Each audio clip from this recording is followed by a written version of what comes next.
नमस्कार दोस्तों। उत्तर प्रदेश में हुए विधानसभा उपचुनाव में भारतीय जनता पार्टी यानी कि बीजेपी ने बाजी पलट दी है और 9 में से 6 सीटों पर कब्जा कर लिया है, जबकि एक सीट उसकी सहयोगी दल यानी कि राष्ट्रीय लोकदल आरएलडी के खाते में गई है। वहीं दूसरी तरफ समाजवादी पार्टी यानी कि सपा ने 5 महीने पहले लोकसभा चुनाव में हासिल की गई रफ्तार को खो दिया है और पार्टी सिर्फ 2 सीटों पर ही जीत दर्ज कर पाई है। चुनावी राजनीति बहुत कठिन होती है क्योंकि इसमें बहुत तेजी से बदलाव होता है, खासकर उत्तर प्रदेश जैसे राजनीतिक रूप से संवेदनशील राज्य में, जहां 9 विधानसभा सीट पर हुए उपचुनाव के नतीजों ने सत्तारूढ़ भाजपा को लोकसभा चुनाव में लचर प्रदर्शन के बाद फिर से शीर्ष स्थान पर पहुंचा दिया है। मुख्यमंत्री योगी आदित्यनाथ ने अगस्त में ही बटेंगे तो कटेंगे जैसे नारों के साथ उपचुनाव के लिए पार्टी के अभियान की राह तय कर दी थी। इस नारे को हिंदू एकता को मजबूत करने के लिए बड़ी चतुराई से गढ़ा गया था और यह उपचुनाव में गूंजता रहा। भारतीय जनता पार्टी यानी कि बीजेपी की उत्तर प्रदेश इकाई के प्रवक्ता मनीष शुक्ला ने कहा, लंबे समय से समाजवादी पार्टी की राजनीति उसके एमवाई यानी कि मुस्लिम यादव फैक्टर के इर्द गिर्द घूमती रही। वह एक खास समुदाय और जाति से जुड़ा था। भाजपा ने एक नए एमवाई दृष्टिकोण के साथ इसे बदल दिया है। इस एमवाई फैक्टर का मतलब है मोदी योगी। ये दोनों नेता अपने विकास के आख्यान से राजनीतिक विमर्श को बदल रहे हैं और इस उपचुनाव ने फिर से योगी जी की प्रभावशीलता को दिखाया है। योगी आदित्यनाथ के बटेंगे तो कटेंगे नारे ने मुरादाबाद के मुस्लिम बहुल कुंदरकी सीट पर भाजपा की जीत में बहुत बड़ा प्रभाव डाला। यहां पार्टी ने 3 दशकों में जीत हासिल नहीं की थी, लेकिन इस बार मतदाता भाजपा के रामवीर सिंह के पीछे एकजुट हो गए। रामवीर सिंह ने कहा कि समाजवादी पार्टी ने मुसलमानों को हल्के में लिया और हमने मतदाताओं को समाजवादी पार्टी के नेताओं के इस दावे के बारे में बताया कि उनकी पार्टी के चुनाव चिन्ह पर कोई भी उम्मीदवार जीत सकता है।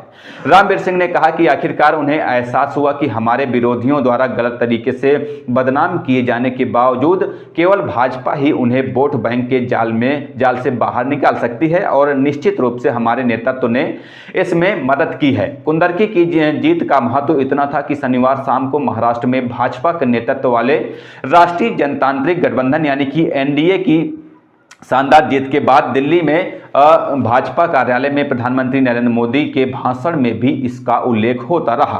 उन्होंने कहा कि इसका मतलब यह है कि जहां भाजपा का वोट बैंक मजबूत हुआ, वहीं सपा यानी कि समाजवादी पार्टी का भरोसेमंद मुस्लिम वोट बैंक बिखर गया है, जिसने 2022 के यूपी विधानसभा चुनाव के साथ साथ 2024 के लोकसभा चुनाव में भी बड़ी संख्या में पार्टी को वोट दिया था।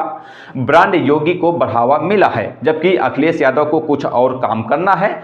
यहां तक कि मैनपुरी की करहल सीट के अपने पारिवारिक गढ़ में भी सपा यानी कि समाजवादी पार्टी का जीत का अंतर घट गया। समाजवादी पार्टी के प्रमुख अखिलेश यादव ने साल 2022 में हुए विधानसभा चुनाव में यह सीट लगभग 67,000 वोट के प्रभावशाली अंतर से जीती थी, मगर यह अंतर इस बार घटकर 14,000 ही सिर्फ रह गया।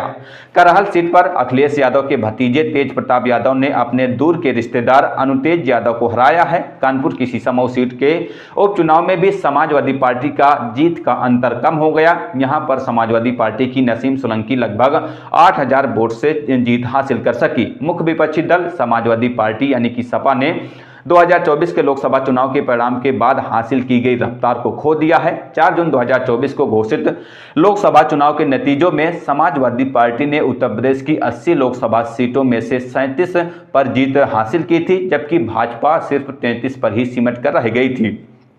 पश्चिमी उत्तर प्रदेश के मुजफ्फरनगर में मीरापुर विधानसभा क्षेत्र एक और सीट थी जहां मुस्लिमों की अच्छी खासी मौजूदगी है। आरएलडी ने 2022 के चुनाव में यह सीट जीती थी। उस समय वह सपा यानी कि समाजवादी पार्टी के साथ गठबंधन में थी। आरएलडी के नेता रोहित अग्रवाल ने कहा, आरएलडी के पास समाज के सभी वर्गों का एक समर्पित वोट बैंक है और हमारे नेता जयंत चौधरी ने लोगों का विश्वास एक बार फिर से भारी जीत के साथ दिखाया है।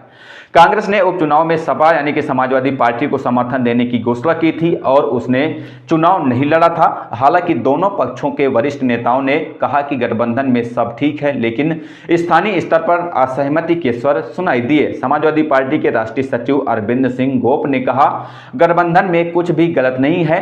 कांग्रेस ने हमारी मदद की। हार का मुख्य कारण सरकारी मशीनरी का बड़े पैमाने पर और खुलेआम दुरुपयोग था और लोग 2027 के विधान विधानसभा चुनाव में भाजपा यानी कि भारतीय जनता पार्टी को सत्ता से बेदखल कर उसे इसका एहसास कराएंगे।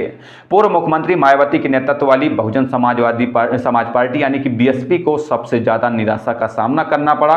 उनके उम्मीदवार बुरी तरह से चुनाव हार गए, जिससे पार्टी पर फिर से वोट कटवा होने का आरोप लगने लगा है।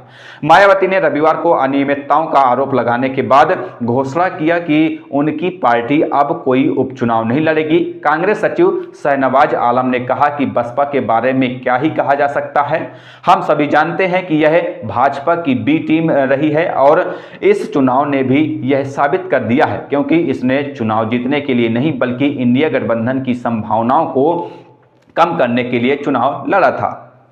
बहरहाल इस खबर को लेकर आपकी क्या राय है, हमें कमेंट करके जरूर बताइएगा। इस खबर पर इतना ही, मिलते हैं किसी नई खबर के साथ, तब तक के लिए बहुत बहुत धन्यवाद, शुक्रिया।